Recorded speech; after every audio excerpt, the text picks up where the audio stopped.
Вы смотрите новости, в студии Сергей Михедов. Здравствуйте. Коротко о темах выпуска. Продолжительные выходные стали причиной превышения эпидпорога по ОРВИ. В какой возрастной группе люди болеют чаще? На особом контроле МЧС находится лесопожарная обстановка. Сколько очагов зафиксировано на территории Якутии? Жители Покровска недовольны качеством дорожного полотна на центральной улице, когда закроют асфальтом вскопанный участок.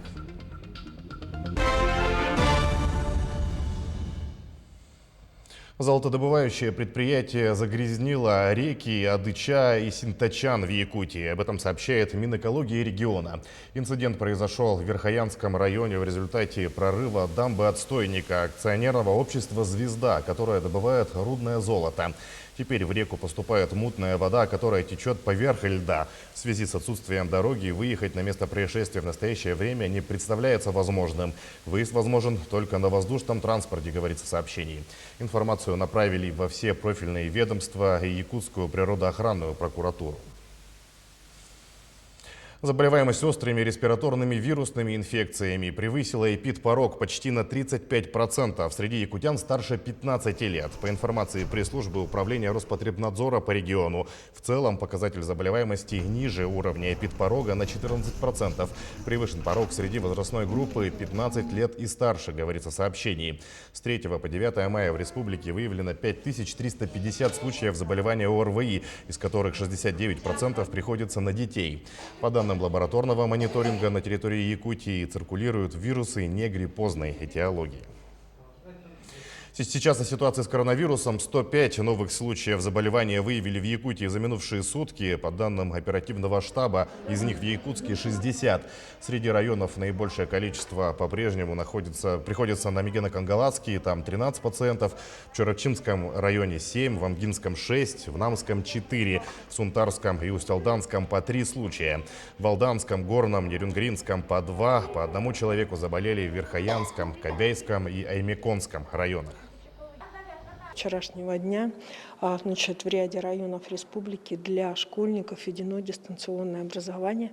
А это значит прежде всего, что окончание учебного процесса пройдет в таком онлайн-формате. В связи с этим просьба, рекомендация к родителям детей в обязательном порядке, прежде всего, отслеживать саму по себе ситуацию по месту нахождения детей и, конечно же, при первых же признаках заболевания обращаться в наши учреждения здравоохранения.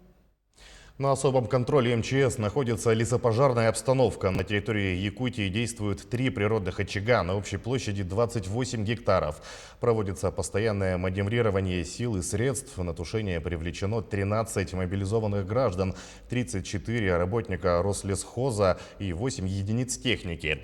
Оборудованные минерализованные полосы, имеются естественные преграды. Кромки пожаров со стороны населенных пунктов отработаны. В целях профилактики в Аймеконском районе введен особый противопожарный режим. Жителю Намского района вынесен обвинительный приговор за совершение поджога из хулиганских побуждений. В сентябре прошлого года мужчина, находясь в состоянии алкогольного опьянения, используя канистру с горючей жидкостью, поджег рулоны сена, расположенные на сенокос-угодье. Всего сгорело 84 рулона общей стоимостью 126 тысяч рублей. По данному факту следователям было возбуждено уголовное дело. Также в результате этого поджога огонь по траве перешел в лесной массив. Общая площадь пожара составила 70 гектаров. Сгорело более 150 кубометров древесины на общую сумму 14 тысяч рублей. Данные 2 уголовных дела были соединены в одно производство, и после расследования следователем по 2 эпизодам уголовное дело с обвинительным заключением 21 декабря 2020 года было направлено прокурору Намского района для утверждения и направления в суд. Далее уголовное дело было рассмотрено судом, и в отношении виновного лица вынесен обвинительный приговор по 2 эпизодам: лишение свободы сроком на 1 год, 8 месяцев условно, с испытательным сроком на 1 год. Необходимо знать, что помимо административной и уголовной ответственности, на них возможно наложение материального взыскания. Так, в соответствии с Гражданским и Лесным кодексами Российской Федерации, граждане, виновные в уничтожении лесных насаждений, обязаны возместить вред окружающей среде. Помимо этого, они должны выплатить средства, израсходованные на тушение пожара. К примеру, по данному делу ущерб лесному фонду составил 14 тысяч рублей, а расходы на тушение пожара более 400 тысяч рублей. Половодье на реке Лени в Иркутской области проходит стабильно. До границы с Якутией остаются чуть более 200 километров. Нижняя кромка ледохода находится в 15 километрах ниже по течению от населенного пункта Коршунова Киринского района Иркутской области. Динамика за сутки 146 километров. До границы с Якутией 201 километр.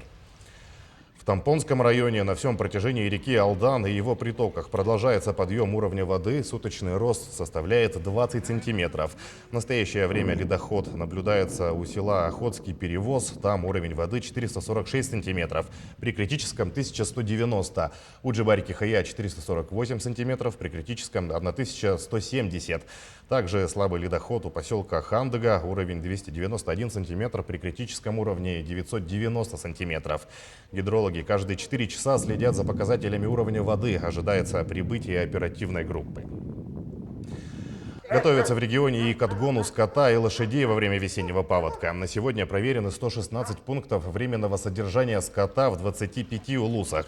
В случае введения чрезвычайного режима на возвышенные участки запланирован отгон около 60 тысяч голов скота и более 66 тысяч лошадей. В целом ситуация под контролем. Также в плане предусмотрена своевременная доставка 175 тонн сена и 14 тонн дополнительного корма. В данное время в Алекминском, Алданском и Сунтарском районах уже отогнали более 300 голов крупного рогатого скота на незатопляемые участки. Жители города Покровска недовольны качеством дороги по центральной улице. Речь идет об участке в микрорайоне Кирзавод. В прошлом году здесь газовики проводили капитальный ремонт подземного газопровода. После окончания ремонта вскопанный участок засыпали песком и щебнем, но не успели покрыть асфальтом. Завершился строительный сезон. Когда восстановят асфальтовое покрытие дороги, узнавала Виолетта Засимова.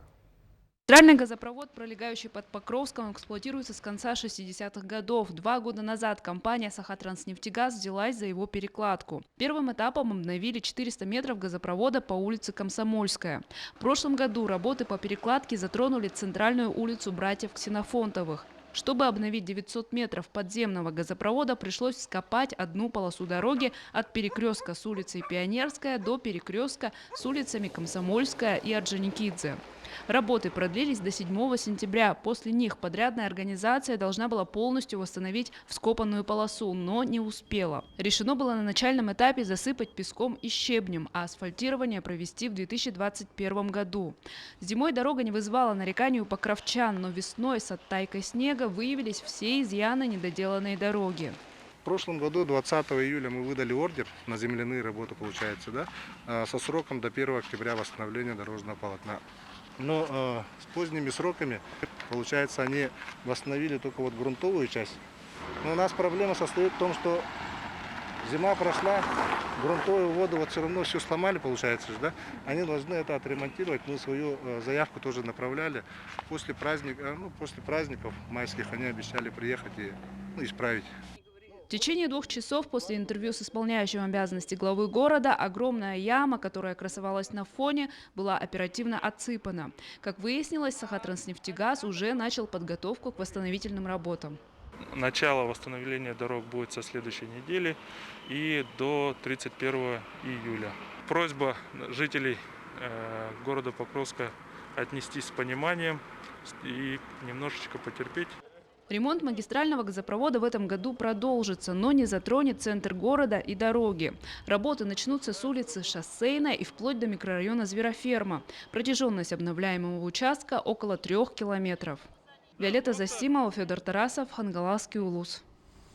Погибшим в Татарстане в Якутске возложили цветы. Напомним, трагедия произошла 11 мая. В Казанской школе номер 175 в результате стрельбы погибли 13 человек. Это 11 учеников, преподаватель и охранник. Еще 27 человек получили ранения, из них 16 госпитализированы в больницу, включая 12 детей. Поддержать участников трагедии, зажечь свечи и возложить цветы собрались неравнодушные граждане на площади Дружбы в Якутске.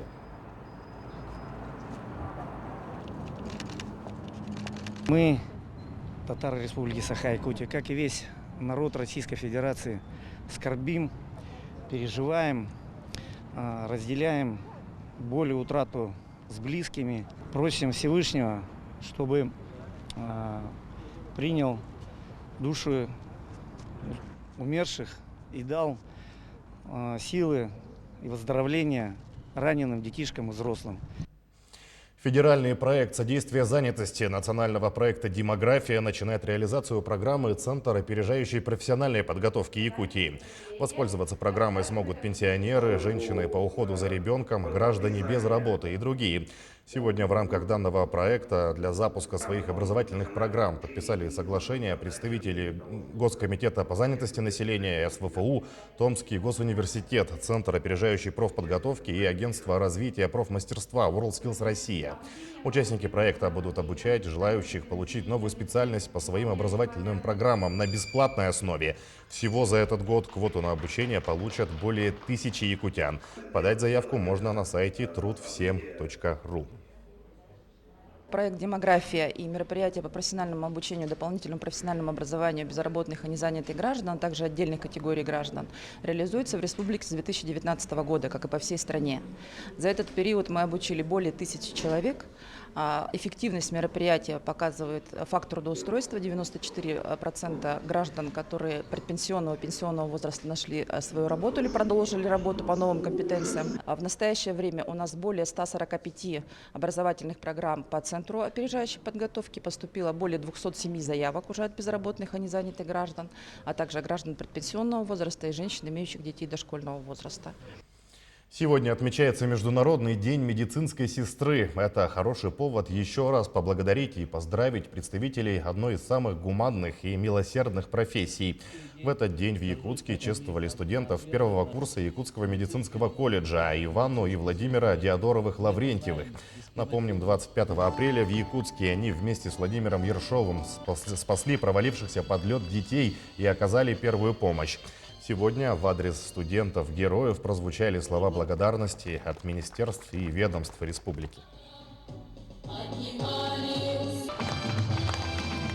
Мы очень благодарны родителям студента Володи за то, что воспитали ему милосердие, бережное отношение к близким, готовность прийти помощь любому человеку. И в этот светлый праздник мы желаем всем медицинским сестрам успеха в работе, в этой трудной их работе.